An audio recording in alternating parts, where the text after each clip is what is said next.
Selamat datang kembali di podcast Satu Percakapan di mana kita akan membahas lebih banyak hal di sini, dan khusus di podcast ini teman-teman yang lagi nonton yang sudah mengikuti kami dari awal, ini kita sudah memasuki episode yang ketiga. Kita kali ini akan membahas tentang berdamai dengan diri sendiri. Dan saya di sini sudah bersama dengan Bro Jeffrey.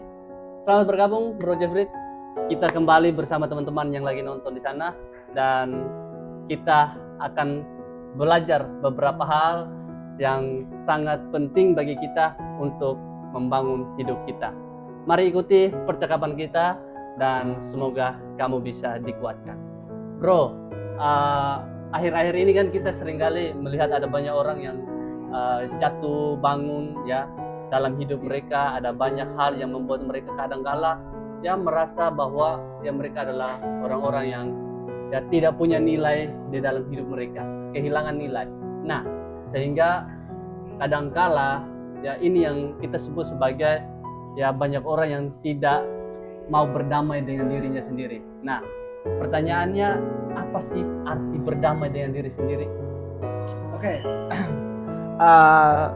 Sebelum nih saya kasih definisinya.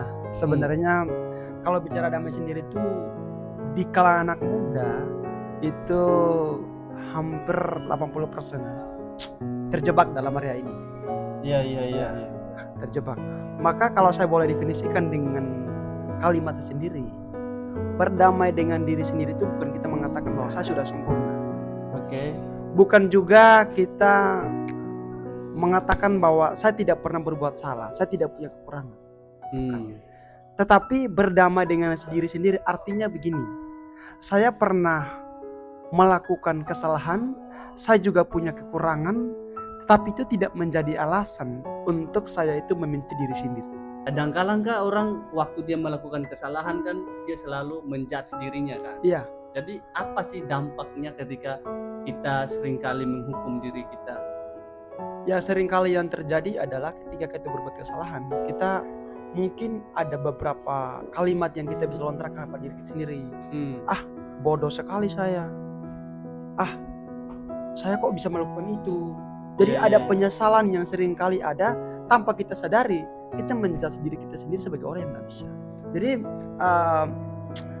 seringkali itu ketika kita berbuat salah, apakah kita berbuat salah karena dengan orang lain, bisa menyakiti orang lain, bisa merusak orang lain, ya, atau mungkin juga kita berbuat kesalahan di kantor kita, kan kita nggak tahu. Ya. Seringkali itu kita itu merasa bahwa kok saya bisa buat itu sih. Penyesalan itu ada, dan tanpa kita sadar itu seringkali kita juga menyalahkan diri kita sendiri. Aduh, kok bisa begini? Nah, dampaknya adalah kita merasa bahwa diri kita sendiri itu menjadi salah satu-satunya penyebab dari semua yang terjadi. Bisa kita menilai diri kita sendiri itu adalah salah satu faktor yang bisa merugikan orang lain. Penyebab utama melukai orang lain. Kita selalu menjudge diri kita bahwa apa yang kita lakukan pasti orang lain disakiti. Apa yang kita lakukan pasti membuat orang lain terluka dengan ya kehadiran kita lah. Betul. Gitu. Dan orang-orang seperti itu kadang-kadang itu insecure. Dia merasa dirinya nggak berharga. Nggak ada nilainya. Nggak layak lagi ya. Nggak layak. Nah, itulah kenapa. Nah, tujuan kita berdamai dengan diri sendiri itu apa? Maksudnya supaya apa? Kita ya tujuannya berdamai dengan diri sendiri. Tujuan berdamai dengan diri sendiri itu kita dalam kondisi yang memastikan bahwa kita tetap menunjukkan kita punya value, kita punya diri sendiri yang bisa kita andalkan untuk bisa melangkah ke depan. Hidup itu kan dinamis, kita nggak bisa mundur, terus berkembang. Maka kita harus memastikan bahwa kita bisa melangkah maju. Nah, untuk melangkah maju, kalau kita nggak percaya sama diri sendiri, itu tidak cukup. Kalau kita berbuat salah lalu menjudge diri kita sendiri, menghukum diri kita sendiri, membenci diri kita sendiri, bagaimana kita bisa mengenakan kemampuan dan potensi kita untuk kita bisa melangkah maju?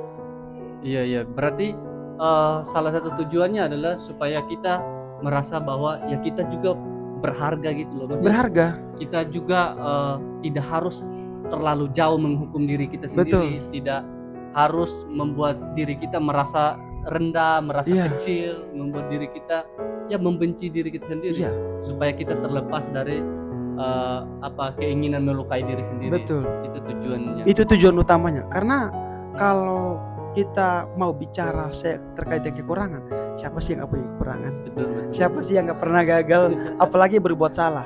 Iya. Semua orang itu pasti pernah. Ya. Kalau kita terus berada dalam situasi yang hanya menyalahkan diri kita sendiri, bahkan sampai kita membenci diri kita sendiri, why? Buat apa? Iya. Sebenarnya itu tidak menjadi alasan yang fundamental. Nah, jadi ya kadang-kala kan gini, bro. Kayak apa ya?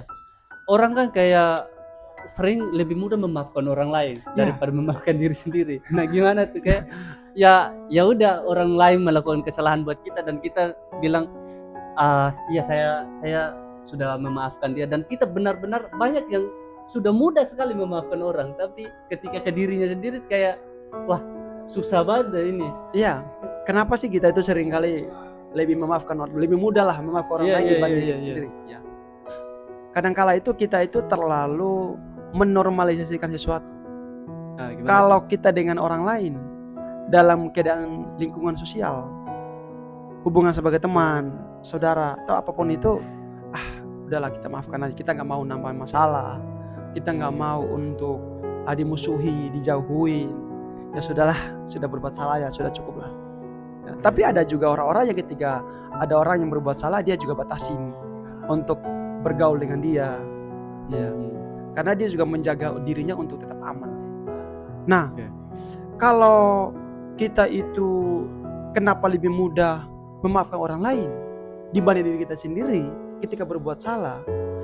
Alasan saya cuma satu deh. Kita itu belum sampai pada tahap yang merasa bahwa orang lain itu hanya menjadi bagian terkecil dalam perjalanan hidup kita. Kita masih merasa bahwa saya masih andalkan itu, saya masih andalkan si A, si B. Dia masih menjadi teman saya takut saya dijauhin. Saya takut saya tidak dianggap sebagai teman, sebagai ini, sebagai itu. Pada akhirnya kita lupa memaafkan. Tapi ketika diri kita sendiri berbuat salah, kita bilang apa? Kok bodoh, saya tidak bisa, saya tidak berharga, saya tidak punya nilai. Nah itulah kita terus menggantungkan diri kita sendiri, menghukum diri kita sendiri dengan kalimat-kalimat yang membuat kita itu tidak bisa maju. Itu alasan sebenarnya kita itu kenapa lebih mudah untuk memaafkan orang lain dibanding diri kita sendiri. Gitu loh. Iya. Jadi memang kadang-kala kan kita harus belajar juga bahwa diri kita adalah orang-orang yang berharga dan punya nilai juga ya. Iya, betul. Maka kita perlu sadari bahwa tidak ada yang kita andalkan di dalam kita berjuang ke depannya. Kita mau andalkan siapa? Saudara-saudara kita juga punya perjuangan sendiri. Pasangan kita, teman-teman kita juga punya perjuangan sendiri. Yes, kalau kita tidak bisa menerima diri kita sendiri sebagai harta yang paling berharga untuk kita bergerak maju, siapa lagi sih yang mau kita andalin di dalam perjalanan kita ke depannya? Kalau bicara tentang Tuhan kan sudah pastilah kita harus andalkan Tuhan. Itu sudah pasti dalam perjuangan kita. Tapi dalam lingkungan sosialnya kita, kalau kita tidak bisa mengandalkan diri kita sendiri, mau kita harap siapa? Betul. Kadang-kadang orang lain juga bisa mengecewakan kita loh. Betul. Tapi mungkin salah satu orang kenapa lebih sulit memaafkan diri sendiri juga karena dia yang tadi di awal bro bilang kan bahwa kadang orang rasa dia adalah biang kerok masalah. Iya. Jadi maksudnya takut kalau dia hadir di satu tempat atau di satu perkumpulan orang, dia takut mengacaukan itu. Iya. Membuat suasana lagi nggak baik lagi nanti di situ. Betul. Nah, itu yang sering kali muncul. Maka kita itu dalam konteks persoalan benahi diri sendiri ya tidak usah kita berlarut-larut lah untuk terus menghukum diri kita sendiri dengan masalah-masalah atau kesalahan-kesalahan yang kita buat. Sudah cukup bagi kita. Karena bernama diri kita sendiri ya kita lebih mempercaya diri kita sendiri untuk kita melangkah ke depan, karena ke depan ini tantangannya lebih besar daripada kita hadapi hari ini. Nah, gimana nih tipsnya, atau mungkin buat teman-teman yang hari ini sulit untuk belajar berdamai dengan dirinya sendiri, apa sih yang kita harus lakukan supaya kita menjadi orang-orang yang bisa berdamai dengan diri kita sendiri, menerima ya kesalahan-kesalahan yang mungkin sudah pernah terjadi. Nah, karena ya berdamai dengan diri sendiri tidak berarti kita membenarkan kesalahan kita kan, tapi kita ya bisa mengevaluasi diri untuk menjadi pribadi yang lebih baik ya, dan menyadari bahwa setiap orang punya kesalahan. Nah, gimana caranya supaya kita bisa menjadi orang yang berdamai dengan diri kita sendiri? Kalau cara, menurut saya semua orang punya pendekatan yang berbeda-beda. Iya. Kadangkala ada orang yang memang pendekatannya dia mungkin butuh mentor dengan orang lain, tapi ada orang juga yang merasa udahlah dia bisa selesaikan dengan dirinya sendiri. Semua yang saya buat dalam perjalanan hidup saya itu, ketika saya berbuat salah, itu jadi pembelajaran buat saya, jadi referensi buat saya untuk maju, untuk melangkah ke depan, bahwa ke depannya itu saya tidak punya siapa-siapa selain diri saya yang saya berharap. Oke. Jadi ya buat teman-teman yang mungkin hari ini lagi merasa sulit berdamai dengan diri sendiri, atau ada di dalam fase hidup di mana ya tidak bisa belajar ya bahwa kita adalah orang-orang yang seringkali melakukan kesalahan, tapi mari kita belajar untuk menerima diri kita sendiri dan mengakui bahwa setiap orang punya fase di mana bisa melakukan kesalahan, tapi kita juga punya hak atau ya punya kesempatan untuk bisa bangkit dari setiap hal yang pernah kita lakukan. Mungkin pesan terakhir buat teman-teman yang ada di sana yang lagi nonton. Pesan terakhir saya adalah jangan buka ruang untuk dirimu sendiri itu selalu menghukum semua kesalahan yang kamu buat. Semua orang pernah buat salah, semua orang pernah gagal, bahkan juga semua orang pernah dalam situasi yang sulit. Tapi itu tidak menjadi alasan untuk membenci dirimu sendiri. Tetap pakai itu sebagai pembelajaran, jadi referensi buatmu melangkah ke depan, fokus ke depan.